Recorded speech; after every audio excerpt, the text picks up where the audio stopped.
Os 6 meses? Os 6 primeiros meses de América foi dentro de um hospital. O que aconteceu? Aconteceu que nós fomos saber o sexo do nosso bebê, que nós queríamos saber se era menino ou se era menina, e chegando lá, ultrassom, passou, demorou muito, veio a enfermeira-chefe, veio a doutora, e por fim a doutora virou para mim, assim, de queima-bucha, sem me preparar nem nada, e falou, você está na Flórida, a lei da Flórida, a lei de aborto é 5 meses, 5 meses, você é o máximo que você pode fazer um aborto, amanhã você faz 5 meses, amanhã eu te espero aqui para tirar o feto. Eu falei, doutora, eu só quero saber o sexo do meu filho. Eu não vim aqui para. Se ela tá enganada. Meu filho, eu vim para saber o sexo. Exato, para saber o sexo. E aí, eu vim do Brasil agora, tá tudo bem com o bebê. Ela falou: não, seu filho é anacéfalo, seu filho não tem cérebro e não tem crânio. E não ali. Tem cérebro e não tem o quê? Crânio. Ele era anencéfalo, totalmente anencéfalo com ausência do crânio. Tipo, não cresceu a parte de cima aqui? Não. Exatamente. Esse cocão nosso. É o nosso osso, é a nossa cabeça aqui. Isso. O cérebro que vai dentro. Esse coco não tinha não nada. Tinha. Essa parte redonda não tinha nada. E então eu falei para ela, eu falei, olha, doutor, eu sou cristão, minha esposa é cristã, eu creio num Deus que constrói cérebro e crânio, e mesmo que ele não faça, ele vai ser Deus na minha vida. Ela falou, ok, então você vai perder o seu filho e vai perder a sua esposa, se você não tirar. Nossa. E ali o chão foi tirado do meu pé, eu estava com outros propósitos, né? A gente chega, quer alugar casa, trabalho, trocar o visto, mexer com tudo, e aí acabou, né? Ali já era os meus 6 primeiros meses, o meu filho, o nosso filhinho Arthur, ele tinha apenas 4 anos e meio. Ele ficava com quem? Com vocês lá no hospital? Então, não pode ficar, ele é de menor, ele não podia ficar no hospital. E nós não conhecíamos ninguém. Então, assim, eu lembro que uma amiga da nossa amiga ficou com ele.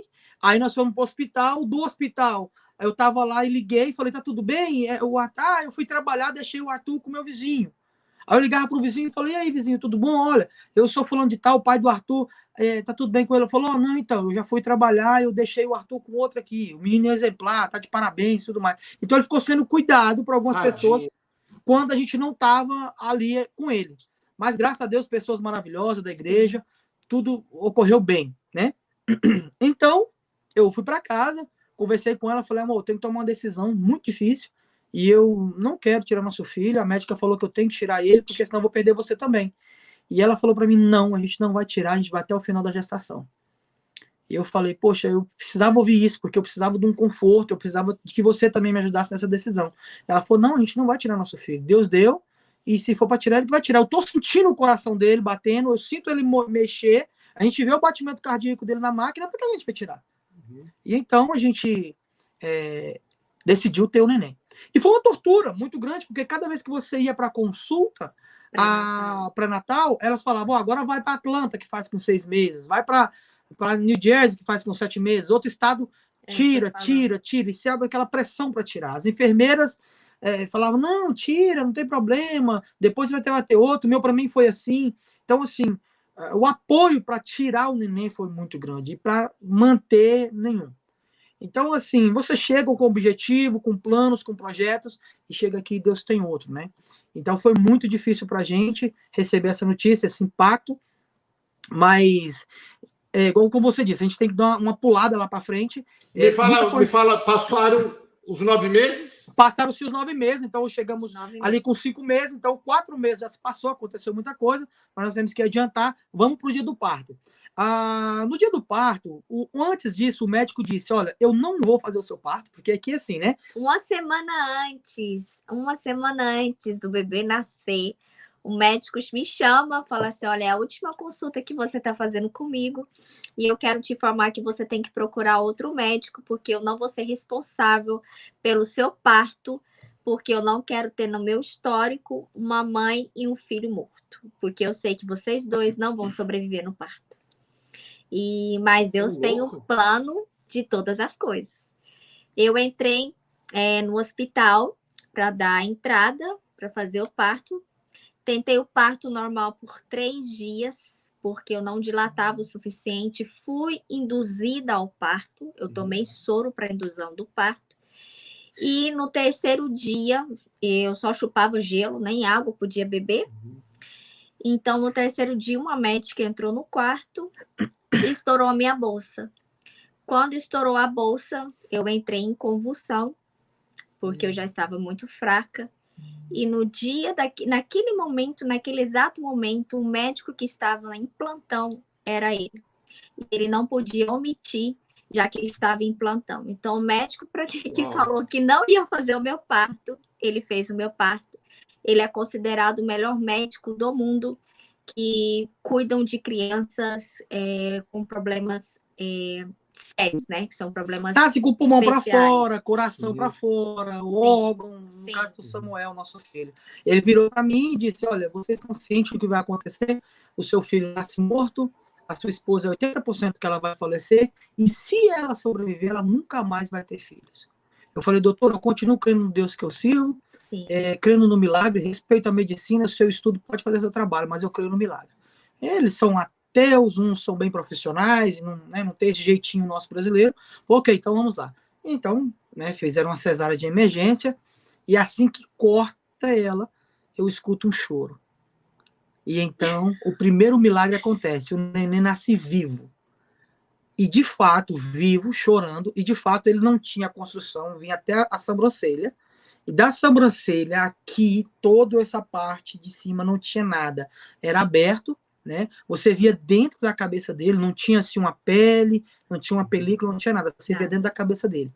E o médico falou, vamos lá, pai, ver o neném? Eu falei, sim, vamos lá. E assim que eu cheguei, eu vi meu filho com a cabeça aberta, né? E eu vi assim, os neurônios, né? O nervo que estava do olho ali, que começou a ser formado, a gente via dentro da cabeça dele. E não dá para descrever a imagem, né? Então ele falou, vamos levar para a mãe ver? Eles queriam ver a nossa reação. Porque conforme a reação... Porque é muito diferente do Brasil. Eu acho importante até as pessoas entenderem um pouquinho como é que funciona a medicina aqui nos Estados Unidos. Quando você tem um filho que você não quer, suponhamos, ele está perfeito, mas eu quero para adoção, eles tiram e já tiram de perto de você. Então, aqui você opta em querer pegar o bebê para você ou não. Então, assim que o Samuel nasceu, eles chamaram o meu esposo, falou assim, vocês querem um bebê, né? E meu esposo, é meu filho. E logo já perguntou se poderia me mostrar, né? Mostrar ele, apesar de que estava todo cheio de sangue, todo ensanguentado. E meu esposo, não, pode mostrar, nós queremos sim, é o nosso filho. Então, isso é normal nos Estados Unidos, quando um bebê nasce com algum defeito, ou o bebê nasce perfeitinho, mas a mãe não quer, eles podem já de imediato tirar da presença da mãe ou do pai ali para levar para o outro quarto.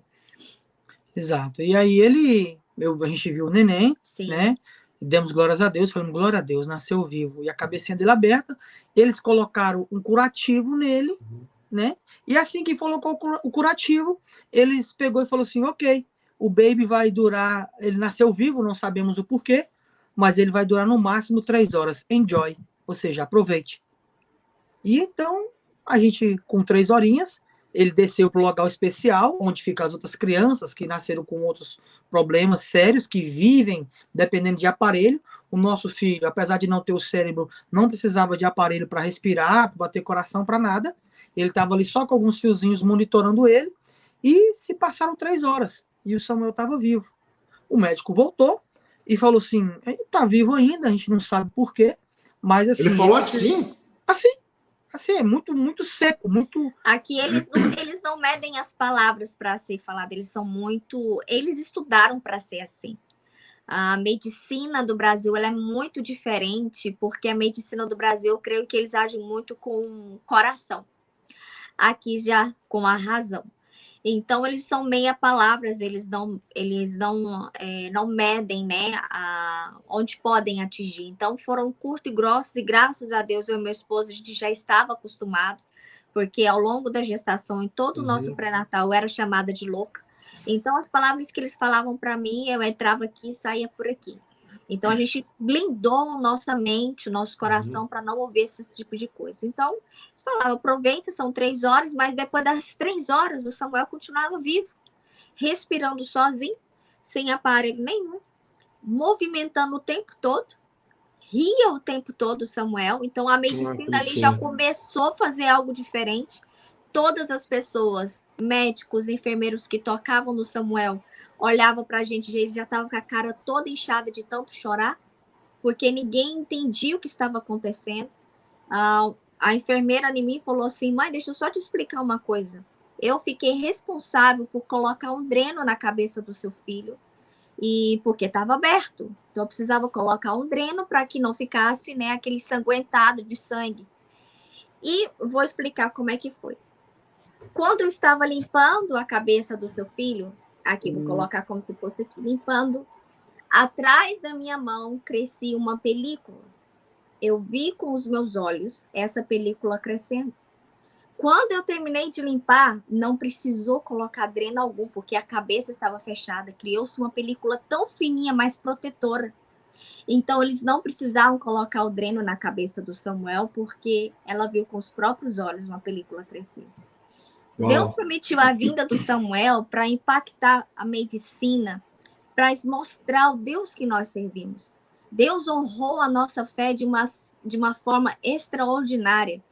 Porque é o que eu sempre falo, eu sempre vou bater na tecla, eu sempre vou falar para a mulher, não desista do seu filho. A porta está aí para você querer abortar, a pressão, a sociedade, a medicina vai falar para você, aborta. Mas não lute pelo seu filho. Se Deus te deu, é porque Ele sabe que você pode cuidar, Ele sabe que você vai conseguir, mas não desista do seu filho. E isso Deus colocou no meu coração. E eu continuo a falar isso para as mulheres, todas as que eu tenho oportunidade de falar, eu falo, porque eu fui experiência viva, que eu não desisti do meu filho, e eu tive uma experiência extraordinária, porque dei essa oportunidade do meu filho nascer. Então, após as 3 horas, meu filho continuava vivo, o médico chegou do meu esposo e falou, pai, não sabemos o que está acontecendo, a medicina não vai explicar isso, mas o seu filho está vivo. Então, o que o Samuel vai poder fazer agora é 3 dias, no máximo, que ele vai sobreviver, porque se passar dos 3 dias, ele vai morrer de fome. É porque ele precisa do cérebro para poder alimentar. Fazer cocô e xixi, que ele já estava alimentando pelo cordão umbilical. E quem manda isso ser feito é o cérebro. Ele não tem. Ele precisa disso e aquilo outro pelo cérebro. Então, se ele não morrer disso e daquilo outro, os nomes que ele falou lá, ele vai morrer de fome. Se ele aguentar 3 dias, ele morre de fome. Por quê? Porque é o cérebro que manda ele comer. E aí, ele não vai comer, né? Não vai engolir. E o máximo que um recém-nascido aguenta sem comer 3 dias. Isso. E passaram, Paulo-se 3 dias. Deixa eu esperar. Sim, Deixa eu só cortar você rapidinho. E você, enquanto a isso, Keren? Onde você estava? Como você estava? O que aconteceu com você depois do parto até chegar nesse 3º dia aí? O que aconteceu? Aqui, no hospital que nós estávamos, o St. Mary's, de West Palm Beach, é um hospital de referência mundial. Uhum. Então, as crianças que nascem com algum problema, eles vão no andar de cima e a mãe fica no andar de baixo. Então, eu fiquei num quarto separado. O meu pós-operatório foi muito difícil, porque realmente eu quase morri no parto. Então, assim, eles cortaram muito rápido a cesárea. Minha cesárea foi de uma ponta à outra, foi o dobro do tamanho. E eu não tive a recuperação normal por causa do emocional que eu estava. Então, ficou aberta por 2 semanas a minha cesárea. Lembrando que você foi muito bem tratada. Foi. Nossa, um hospital muito. Excelente. Muito, uma UTI por muito. cada sala.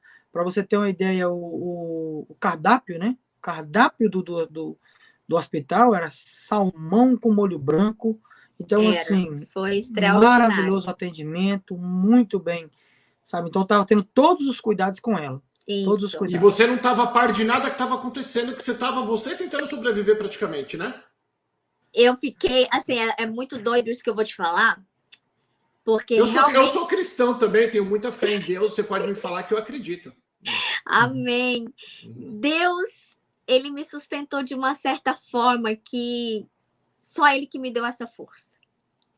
Eu sentia dores horríveis no meu corpo, mas o desejo de saber do meu filho, o desejo, assim, a alegria de saber que ele estava lutando ali pela vida, que ele estava respirando, que o fôlego de vida estava na vida dele, que Deus estava ali presente com ele. Era que me impulsionava, era o que estava up mesmo, para me levantar e falar assim, eu tenho que lutar pelo meu filho, eu preciso estar bem. Então, isso eu esquecia da dor. Então, era o tempo todo que eu queria estar ali presente, então eu não podia ficar com ele o tempo todo. Então, no momento que eu podia ver o meu filho, meu esposo pegava, levava eu na cadeira de rodas, e eu ia até com ele, eu ficava algumas horas ali, infelizmente não podia ficar o tempo todo. E o mais incrível, eu fico bem emocionada porque Deus fez presente em todos os segundos da vida do Samuel e da minha vida, do Suede ali. Quando eu peguei o meu filho no segundo e no terceiro dia, eu notei que ele engordou. Engordou, sem mamar, sem comer, sem nada. Ganhou peso. Ele ganhou peso. Então, foi milagres atrás de milagres acontecendo e a medicina não sabendo entender o que estava acontecendo. Eles não sabiam falar. Eles não sabiam explicar e aí eles falaram pra gente, ó, terceiro dia, vocês não podem mais continuar aqui, vocês vão pro hospice. Ele falou pra gente assim, ó, já é o terceiro dia, né? Aí foi até o terceiro dia. Sim. O Samuelzinho vivo. Sim. Então o doutor virou e falou assim, bom, já passaram 3 dias, o Samuel continua vivo, não tem mais o que fazer aqui no hospital. Nós não temos o que fazer aqui. Aí eu falei, então posso ir para casa, doutor? Ele falou, não, para sua casa não, você vai pro hospice. Eu falei, hospice? O que é hospice? Uhum. Aí ele falou, hospice é um local onde você vai para esperar a morte, para ter os seus últimos momentos. Deixa eu parar rapidinho, só para as pessoas entenderem. Uhum. Só para vocês entenderem, pessoas que estão com algum estado terminal, que vai morrer, você vai para esse, como se fosse uma casa de descanso, de repouso, ou quando você não tem mais... Não é só gente que está morrendo. Está morrendo, mas não está morrendo de dor, assim. Está com câncer, está terminal, não tem mais o que fazer, para você ficar muito confortável, tudo ficar em paz, comer coisas gostosas, ser bem tratado, para você ter os teus últimos dias de vida neste lugar. Só, pelo menos é assim na teoria, não sei na prática como que é. Não, mas é isso mesmo. O hospice, ele foi criado com esse intuito para ser um lugar de repouso, para que você tenha os melhores momentos ali dos últimos dias, dos últimos segundos da sua vida, né? Então, ali, as profissionais, as enfermeiras, a médica que está ali naquele local, eles são treinados para dar amor a você. Eles são treinados para dar compaixão ao próximo. Porém, não me foi explicado o que era hospice nas palavras que o Paulo explicou agora para vocês. Ele falou, hospice é um local para esperar a morte. Então, eu imaginei um lugar feio, escuro, tenebroso, e então nós pegamos uma UTI móvel e fomos até o hospice. Cheguei no hospice, de fato parece um prédio, um hospital, e bem grande, e tinha um corredor, assim, longo, e a gente entrou pelo corredor, o quarto do nosso filho era o último, exatamente, o último, era um master bem grande, eles decoraram com todo cuidado de safari são muito carinhosos, um lugar para mamãe, um lugar para mim que era o acompanhante, e onde eu passava nesse corredor, tinha as portas abertas e eu via os outros apartamentos, e eu via de fato um cara em cima da cama, só a pele e o osso, um cara verde, um cara ali com câncer terminal. E eu falei, eu posso ir nessas pessoas, falar de Jesus para eles? É o último momento. A enfermeira falou, não, você não pode. Você não tem autorização nenhuma de ir. Se a família não autorizar, você não pode de jeito nenhum. E chegando ali no nosso quarto, tinha um papel também na porta para não incomodar. Eu falei, olha, você tira esse papel daqui, quem quiser vir aqui é muito bem-vindo. Isso. E Paulo, assim, eu não sei de como, até hoje é um mistério pra gente, eu não sei de qual maneira a nossa história espalhou aqui no sul da Flórida, e nós tínhamos em torno de 30 a 40 visitas por dia ali no quarto. Uau. Era muita gente. Muita gente. E a comunidade brasileira aqui é muito unida, né? E aí, chegou uma família agora, tá passando por isso, e aí chegava tanta coisa lá, chegava tanta coisa pra gente. Pra você ter uma ideia, teve um dia que eu recebi uma mulher muito abençoada, né, a Rose, e aí ela pegou e falou, no outro dia, amanhã eu vou trazer meu marido aqui. E ele chegou lá, um mineirinho calado, e ele pegou e conversando comigo, falou, você tem um outro filho, né? Eu falei, tem. Ele falou, como é que você leva ele para a escola? Eu falei, cara, eu levo no meu ombro, eu levo a pé, porque é muito perto para pegar o ônibus, e eu não tenho carro. Você não tem carro? Eu falei, não. Ele falou, então vai lá em casa amanhã que eu vou te dar meu carro para você. Então, meu primeiro carro aqui foi eles que nos deram, né? Então, o cuidado de Deus esse era muito grande. E várias pessoas iam nos visitar, muitas pessoas iam nos visitar. Muitas. Mas chegando no hospice, no terceiro dia, foi muito incrível. A Karen falou assim, eu quero, agora ela está no cuidado de uma enfermeira, chefe, né?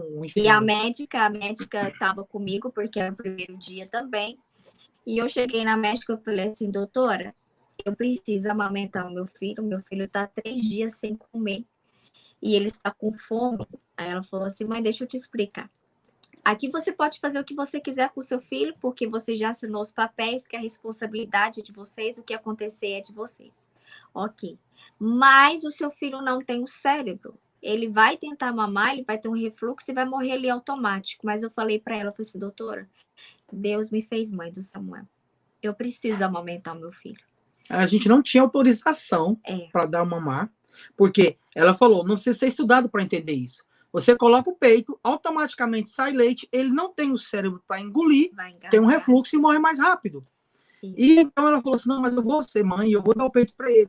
Ela falou, bom, se você quiser fazer, você pode fazer, nós não vamos impedir, mas a responsabilidade é sua. Ela falou, eu assumo a responsabilidade. E botou o peito. E o menino mamava. E o menino mamava muito, 3 dias sem comer. E ele mamava muito, que vazava leite assim na boquinha dele. E ele fazia um biquinho e sorria. Terminou de mamar. Os médicos disseram que ele não quer fazer cocô nem xixi. Ele terminou de mamar, fez cocô e fez xixi.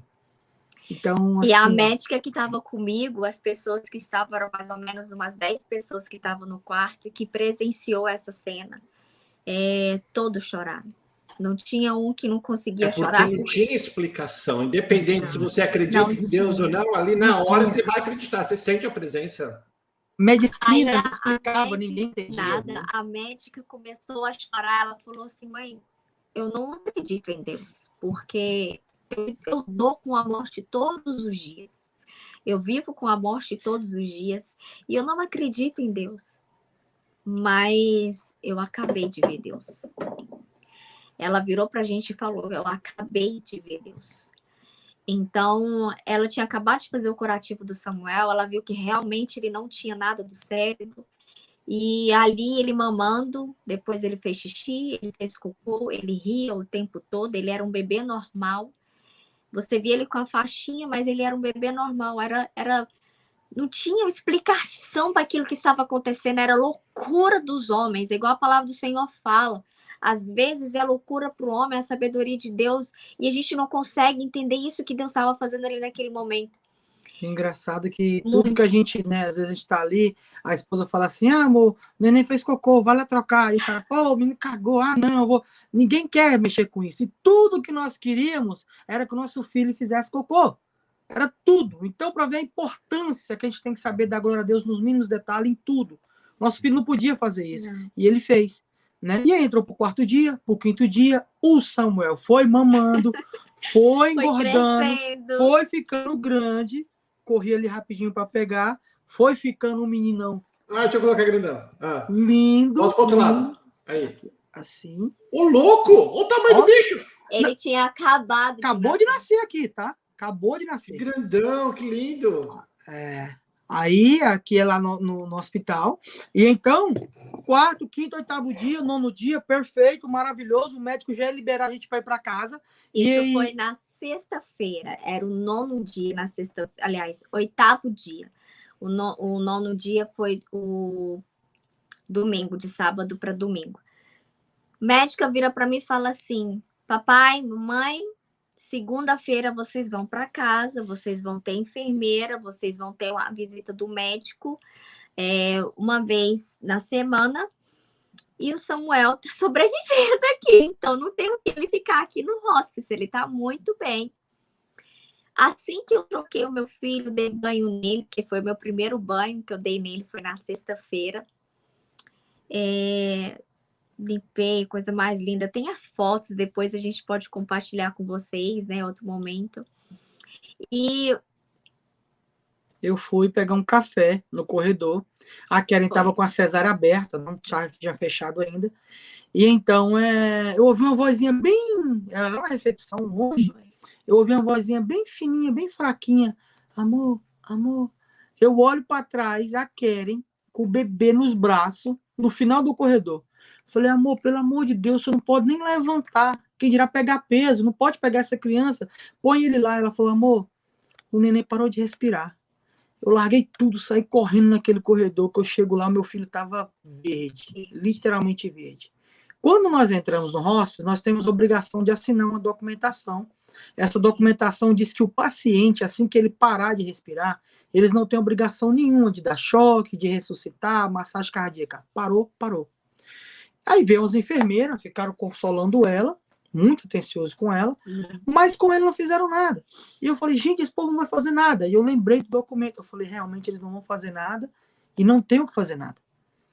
E aí eu peguei, pensei comigo, falei, Deus, eu sempre vi falar que o Senhor ressuscita, já vi pregações de gente na África com 3 dias ressuscitar, já vi muitas pregações sobre... E não tem ninguém para orar aqui pelo meu filho. E o Senhor falou no meu coração, tem você, ora você.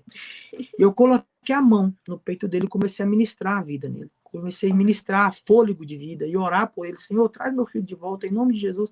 A minha esposa viu aquilo, começou a orar junto comigo, a gente foi no embalo, começamos a orar. As enfermeiras olhavam para a gente assim, poxa, a vida desse povo não desiste. E daí 4 minutos se passaram, Paulo. Depois de 4 minutos, esse menino me dá um grito tão grande. E ele ressuscita na nossa frente e começa a respirar. 4 minutos depois? 4 minutos depois. E ele voltou a ficar de verde, ele viu o corpo dele ficando rosinho, assim, todo Ele voltou chorando. E a mulher, as enfermeiras, põe a mão na cabeça e falou assim, oh my God, it's too much for me. I never see this before in my life. Eu nunca vi isso na minha vida, é muito para mim, eu sou profissional, já vi tudo, mas isso não dá. Vem ver, chamava o pessoal, vem ver, olha só, o neném ressuscitou, o neném sem cérebro, o menino que mamou, fez cocô, fez xixi. E ali ele ressuscitou. E então, ele ficou normalmente, passaram-se 2 horas, o Samuelzinho, de novo, parada. Ficava verde, a gente colocava a mão no peito dele, orava, ele voltava. Isso começou de manhã, isso foi até às 11 da noite. Foi o dia inteiro assim, ele deu umas 10 paradas. Umas 10 vezes ele parou de respirar, a gente orava e ele voltava, a gente orava e ele voltava. Aí foi no sábado, dia 19 de outubro de 2014, quando foi à meia-noite e meia, a gente estava muito cansado já. Ela segurou ele o dia inteiro, né? Não soltou ele pra nada. Eu lembro esse dia, ela segurou ele o dia inteiro, não soltou ele, não comeu, ela não foi no banheiro, ficou com ele o tempo todo. Eu orava nele, ela segurando assim, eu punha a mão nela já. E aí eu falei, amor, tem algo errado. Algo não tá certo aqui. A gente está orando e tem algo. E ela estava muito cansada, eu cansado, vendo o menino voltando, indo. A sala tinha em torno de umas 40 pessoas dentro da sala. Nessa época a gente estava sendo acompanhado pela Igreja Videira, tinha muita gente. E o pessoal estava assim, impactado, né? Porque ele, assim que ele parava, a gente orava, ele já voltava. E então, o que aconteceu? Ele foi ali e parou. Né? E aqui a respiraçãozinha dele, e a gente falou, amor, vamos fazer mais uma oração. Mas essa oração vai ser diferente. E oramos de novo, da mesma maneira, né? Dar fôlego de vida e tal, e crendo. Eu tive um sonho, sabe, Paulo? Eu tive um sonho que meu filho, ele tinha a cabecinha achatada, retinha, e eles cabeceavam a bola, brincando de bola. E eu falei para ela, nosso filho vai sair daqui. O Senhor me deu um sonho, eu vi ele jogando bola. Ele vai sair daqui vivo. Mas os nossos planos não é os planos de Deus. Nós temos que entender o propósito de Deus. E o Senhor, nosso Deus, ele tem a maneira de trabalhar. O que nós temos que fazer é deixar ele trabalhar. E aí, ele foi e oramos por ele. Só que no final nós mudamos o final da oração. Essa é a primeira vez que a gente ora dessa maneira. Oramos, como sempre, e no final nós oramos e dizemos, Senhor, porém que seja feita a tua vontade e não a nossa. E o Samuel deu um respirar diferente. E ele fez. E ali ele não voltou mais. E nós pegamos ele. Eu lembro que eu peguei ele. Eu levantei ele assim para cima. A minha esposa estava deitada, me segurando. E eu orei ao Senhor com aquela oração de uma música que tem do Thales, né? Que fala, mesmo sem entender, eu confio em ti. Mesmo sem entender, eu sei que é o melhor para mim. Mesmo sem entender. E ali nós demos glórias a Deus pelo nosso filho, por 10 dias que o Senhor nos concedeu. E o Senhor Deus nos deu 10 dias. 10 dias de milagre, 10 dias de vitória. 10 dias, assim, extraordinários, né? E o milagre não parou por aí, porque o médico disse que o meu filho ia nascer morto, que a minha esposa ia morrer. Então, meu filho nasceu vivo, minha esposa continuou viva, e os médicos disseram que a minha esposa nunca mais ia ter filho, né? E como vocês puderam ver na foto aí, nós tivemos mais 2 varão perfeito para a honra e glória do Senhor, né? 2 meninos lindos, maravilhosos. Nessa época nós estávamos em Seattle, e eu lembro que assim que ela ficou grávida, o médico nem examinou ela, só foi, colocou o nome dela no computador e já constou que ela tinha tido um bebê anacéfalo na Flórida.